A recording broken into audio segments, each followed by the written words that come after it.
பித்தப்பையில் கற்கள் இருக்குது அப்படின்னு உங்களுக்கு ஃபைண்டிங்ஸ் வந்திருக்கா? கால் ஸ்டோன்ஸ்.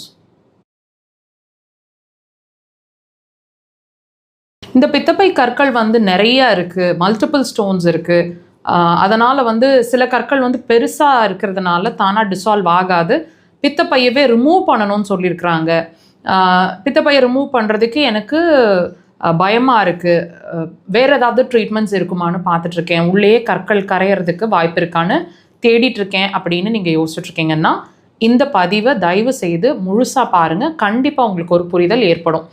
இந்த பித்தப்பை கற்கள் நீங்கள் நினச்சிட்ருக்கீங்க பித்தப்பை கற்களை டிசால்வ் பண்ணிட்டா பிரச்சனை சால்வ் ஆகிடும்னு. ஆமாம் தானே? கண்டிப்பாக கிடையாதுங்க. பித்தப்பை கற்கள் இருக்கிற கற்களை நம்ம ட்ரீட்மெண்ட்டில் டிசால்வ் பண்ணிட முடியும். ஆனால் திரும்ப வராமல் இருக்கிறதுக்கு என்ன பண்ணணும்? அது உருவாகிறதுக்கு என்ன காரணமாக இருக்கும்? இந்த காரணத்தை நம்ம ட்ரீட் பண்ணால் மட்டுமே அது உருவாகாமல் தடுக்க முடியும் இல்லைங்களா? இப்போ உருவானதுக்கு இப்போ இருக்கிற கற்களை கரைக்கிறதுக்கு நிறைய பாசிபிலிட்டிஸ் இருந்தாலும் ஃப்யூச்சரில் வராமல் இருக்கிறத தடுத்தால் மட்டுமே நம்ம முழுமையான சக்ஸஸ் அப்படின்னு நம்ம சொல்லிக்கலாம். இந்த ட்ரீட்மெண்ட் சக்ஸஸ் ஆயிடுச்சு அப்படின்னு. இதுக்கு என்ன செய்யணும்?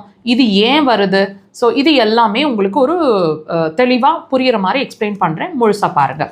இந்த ரூட் காஸ் அப்படின்னு சொல்லக்கூடிய விஷயம், அதாவது ஒரு பிரச்சனை உருவாகுது நம்ம உடம்புல, அந்த பிரச்சனை வர்றதுக்கான காரணம்னு ஒன்று இருக்கும் இல்லைங்களா?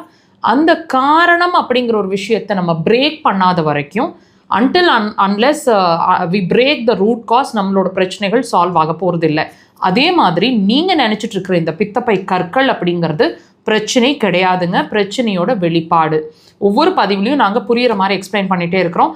நீங்கள் சஃபர் ஆகிட்டு இருக்கிறதோ உங்களுக்கு தெரியப்படுத்துகிற விஷயமோ பிரச்சனை இல்லை, பிரச்சனையோட வெளிப்பாடு மாத்திரமே. இப்போ இந்த பித்தப்பை கற்கள் இருக்குது அப்படின்னா கண்டிப்பாக அது சார்ந்த, அதாவது அதோட சப்போர்ட்டிங் ஆர்கன்னு சொல்லக்கூடிய லிவர் சார்ந்த பிரச்சனையும் இருக்கக்கூடும். கண்கள் சார்ந்த பிரச்சனை, கண் எரிச்சல், தண்ணி வடிகிறது, செவந்துக்கிற மாதிரி இருக்கிறது, டைஜஷனில் பிரச்சனை, எதுக்களிக்கிறது, அசிடிட்டி, ஆசிட் ரிஃப்ளெக்ஸ் மாதிரி இருக்கிறது, தூக்கமே வரமாட்டேங்குது, சுத்தமாக 1 மணிலேருந்து 3 மணிக்குள்ளே முழிச்சுக்கிற மாதிரி இருக்கிறது, கண்கள் பயங்கரமாக எரிச்சலை கொடுக்கறது, நான் வெஜிடேரியன் சாப்பிட்றோம் அல்லது எண்ணெய் மசாலா புளிப்பு வெஜிடேரியனாக இருந்தாலும் இந்த விஷயங்களை சாப்பிடும்போது ரொம்ப டைஜஷன் ப்ராப்ளம், பயங்கரமான நெகட்டிவ் தாட்ஸ், இது எல்லாமே உங்களுக்கு இருக்கும். இது ஒரு இண்டிகேஷன் தாங்க. பித்தப்பை கற்களும் ஒரு இண்டிகேஷன் தான்.